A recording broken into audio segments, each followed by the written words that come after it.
Bom, pessoal, boa tarde a todos. Nossa aula de hoje, nossa aula 3, né, do nosso planejamento, nós vamos falar sobre o patrimônio público, mas antes disso, eu acho importante a gente revisar a última aula, né, a aula 2, que foi sobre estrutura e operações de contas na contabilidade pública, para a gente conseguir, né, ter um contexto melhor para a aula de hoje. Então, em relação à última aula, a gente entendeu que temos 3 tipos principais de contas, que são as contas orçamentárias, as contas patrimoniais e as contas de controle.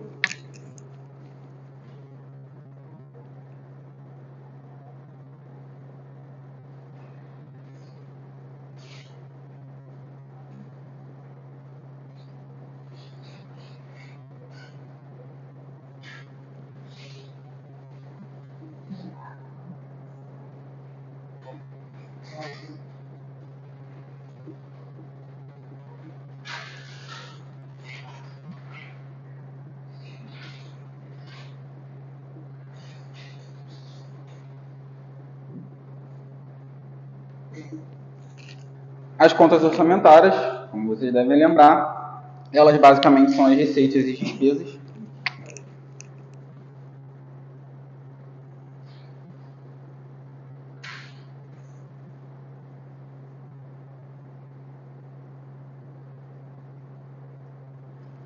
Enquanto que as nossas contas patrimoniais, que é o nosso assunto de hoje, elas são os bens,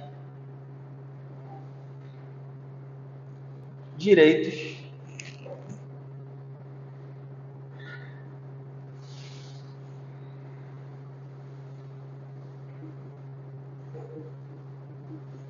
e as obrigações. A gente vai entender melhor cada um desses aqui na aula de hoje. E para concluir, as contas de controle basicamente são os limites legais, como por exemplo teto de gastos, né?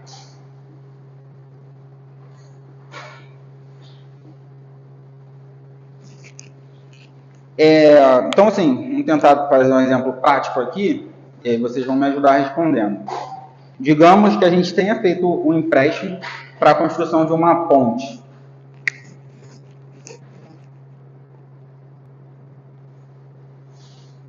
A gente não, né? Um município.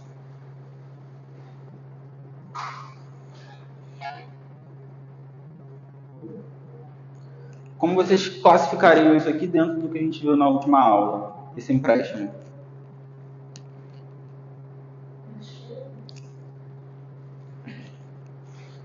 Ele é uma despesa. Ele seria aqui, estaria dentro do que é obrigação. E a ponte?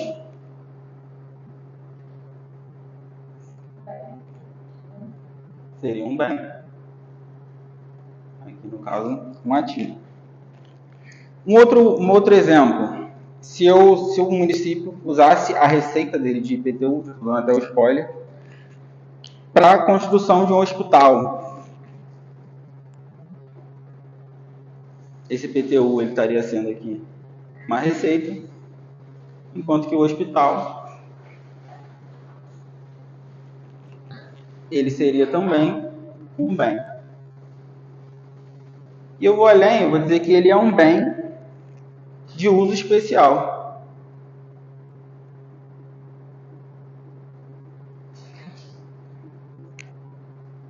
E o que é isso, professor? A gente vai ver daqui a pouco, vai ficar mais claro para vocês, só para a gente já introduzindo um pouco do assunto da aula de hoje. Uma paradinha aqui. Todo mundo já copiou?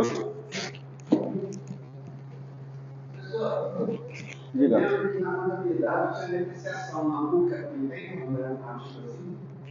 Existe, mas a gente não vai tratar isso aqui porque a gente está introduzindo esse assunto ainda. Mas boa pergunta.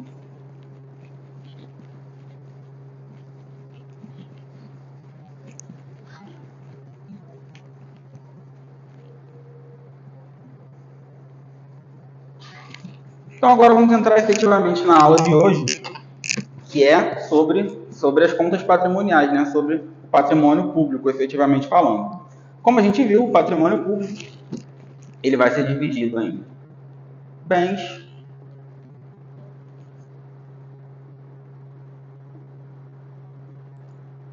direitos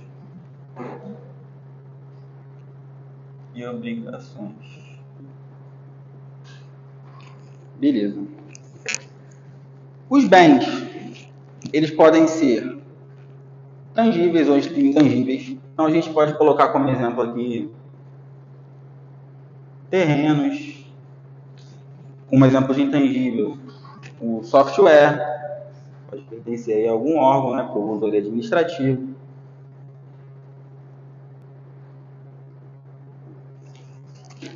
Direitos. Os direitos, assim como a gente vê na contabilidade societária, vale muito parecido com a contabilidade pública, ele é algo que aquele órgão, aquele ente ali tem a receber. Então a gente pode falar aí dos impostos, das transferências governamentais e as obrigações, da mesma maneira, elas são aquilo que ele tem a obrigação de transferir. Então, por exemplo, as transferências governamentais para um ente municipal ou estadual são direitos, enquanto para o governo federal seria uma obrigação. Mas a gente pode falar também de dívidas.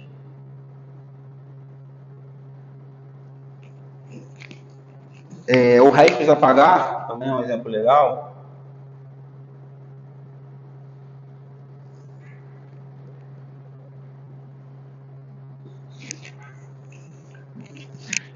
Beleza. Então, indo mais a fundo em cada um desses aqui, para ficar mais claro para vocês. Os bens, eles têm 3 classificações. São os bens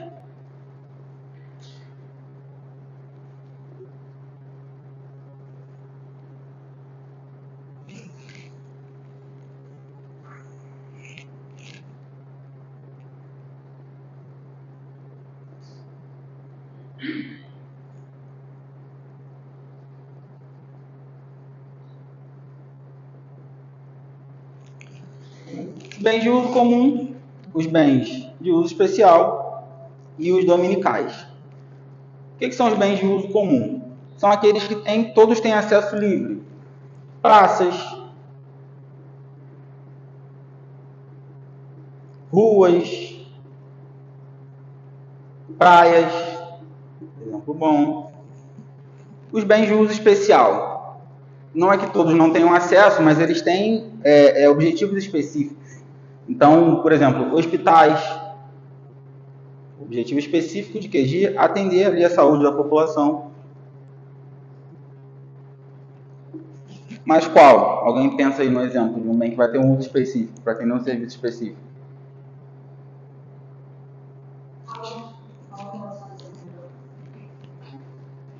Pode ser, é bom. Oi? Escola é um ótimo exemplo, mas também uma delegacia, por exemplo.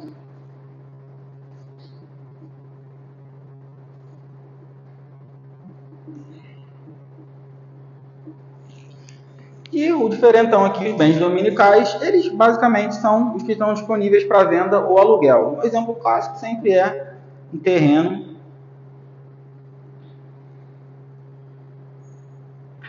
inutilizado. Beleza. Sobre os direitos, a gente não tem classificações assim em específico, mas eles basicamente eles são, né, como eu coloquei, eles são aquilo que os entes eles vão ter ali a receber, né, exatamente como a gente vê na contabilidade societária, e as obrigações também não tem classificações específicas, mas tem essa mesma característica, né, das transferências ali que se espera. Uma coisa interessante da gente entender é que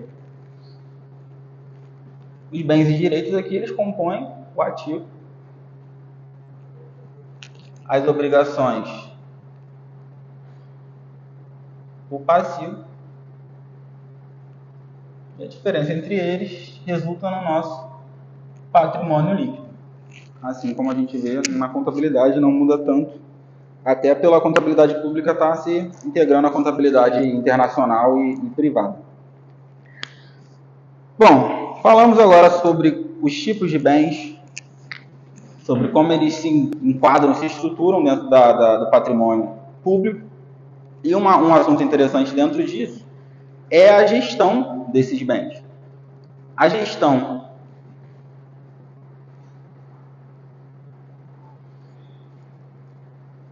do patrimônio público, ela vai ter como os três princípios dela vão ser a eficiência, a transparência e a responsabilidade fiscal.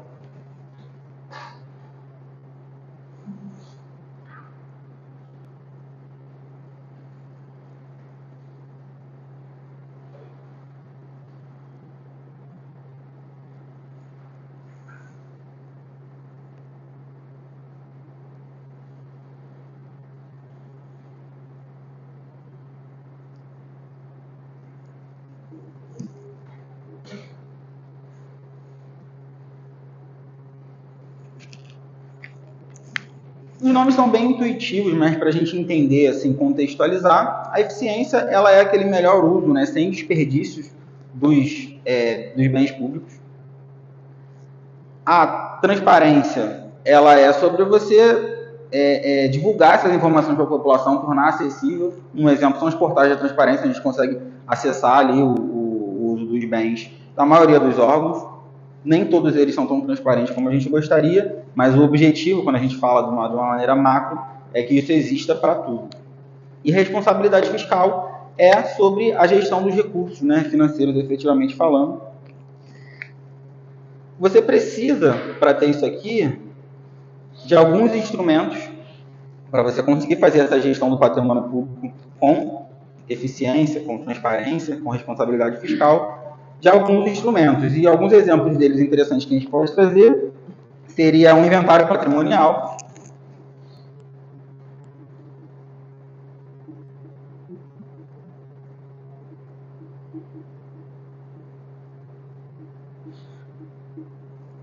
que é você ter um controle ali de todos os bens que tem naquele órgão, né? Quem trabalha em órgão público aí conhece, sabe como que é aquela correria no final do ano, para ter aquele controle do que foi consumido, desde uma caneta, né, até uma cadeira que quebrou, e nem sempre isso é tão eficiente, mas é importante você ter alguma ferramenta de controle no serviço público. Quando a gente fala aqui, especialmente dos bens dominicais, é importante sempre, mas especialmente para esse, você ter uma avaliação para saber quanto que ele vale, né? Como que você pode vender ele, que tipo de uso ele pode ter ou não ter para o serviço público, para você ter essa prerrogativa de fazer essa venda ou esse aluguel daquele espaço. E você também precisa ter, de maneira geral, um controle dos ativos e passivos, e a ferramenta principal para isso é a auditoria pública, nesse caso.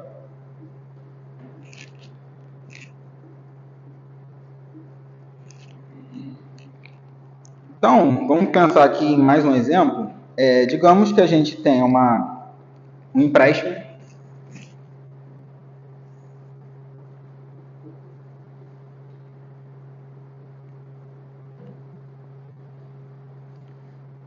que vai ser utilizado para a construção de uma escola,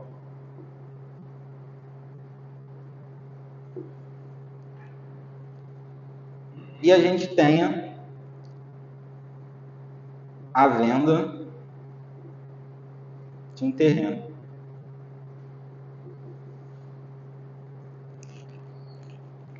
De que maneira vocês veem que vai ser classificado cada uma dessas operações aqui, de acordo com o que a gente viu aqui na aula de hoje? Podem responder errado, a gente vai ajustando.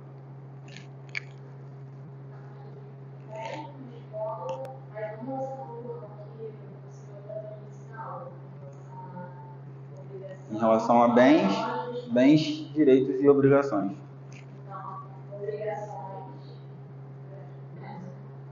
O empréstimo vai ser uma obrigação, né, que vai estar ali no passivo. A escola é um bem. Que tipo de bem? Um bem de uso. Não, uso especial. Por quê? Porque o uso especial é quando a gente tem um objetivo específico. O objetivo específico da escola, ela exerce um papel ali na educação Beleza. A venda do terreno, ela vai gerar naturalmente uma redução no meu ativo, nesse caso ali do terreno, mas vai gerar uma receita pela venda dele. Então, isso vai estar acontecendo a partir dessa operação aqui. Beleza. Alguma dúvida geral em relação ao que foi visto na aula? Tranquilo? Então, hoje a gente viu o conceito, as classificações e como funciona a gestão do patrimônio público. A gente viu que ele é dividido entre bens, direitos e obrigações. A gente entendeu a importância da gestão do patrimônio público para que todo esse sistema aqui funcione de maneira eficiente, transparente e com responsabilidade. E na próxima aula a gente vai ver na prática como tudo isso aqui se enquadra nas demonstrações contábeis na prática.